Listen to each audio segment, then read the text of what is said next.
Hey guys, today I'm going to be breaking down a systematic practice session on winter wind and explaining what I was doing and why. So first let me talk about my goals for this practice session. I've pretty much got all the notes learned, but speed, accuracy, and clarity are all still challenges. I also want to make sure that I've got a clear mental map of the piece so I don't take a wrong turn when performing. And I want to make sure my playing is actually interesting and not just mechanical. That's a lot to tackle, so I'm going to break it down into a few steps. I'd put speed, accuracy, and clarity into the category of detail work, whereas mental map and interpretation are more big picture. For this practice session, I'm going to start with the details and work my way out, but sometimes I do the opposite. Variety is good.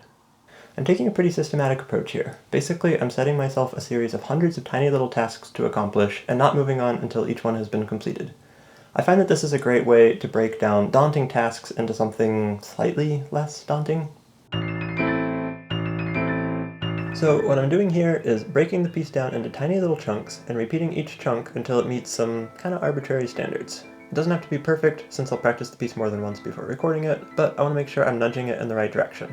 For this session, I set the bar at hitting all the correct notes at a fairly quick tempo and with good clarity, especially in the top line and the left hand.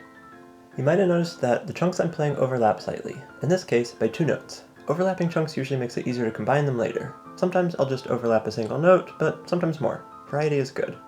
For this session, since I'm emphasizing the top line a bit extra, I wanted to end on a weak subdivision of the beat to remind myself to keep releasing extra tension and to make sure I'm always setting up for the next hand position.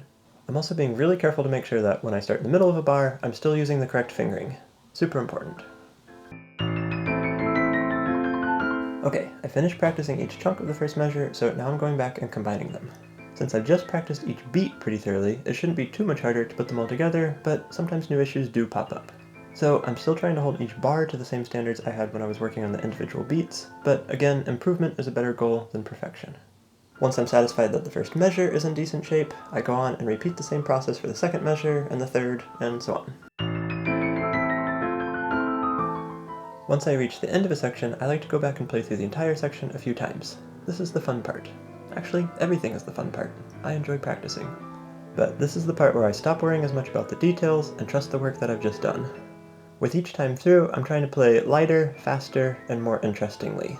The cleaner and more effortless my technique gets, the easier it is to relax and have fun with the music.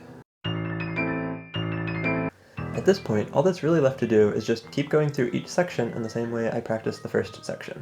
First a beat at a time, then a bar, and finally the whole section. The only new step is that after I finish practicing each part, I go back and add that on to the sections I've already practiced.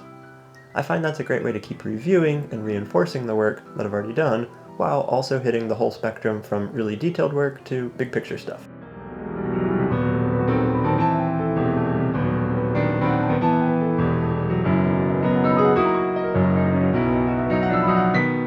And that's pretty much it. I wrapped up this practice session by playing through the whole piece once or twice, but by this point I was getting pretty tired, so I wasn't playing very well. Sometimes with this kind of practicing, it might take a day or two to really see the results.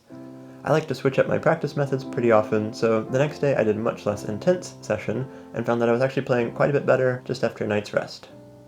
Thanks for watching. I've made several other videos on practicing as well, so if you found this one interesting, feel free to check those out on my channel, and let me know what you think.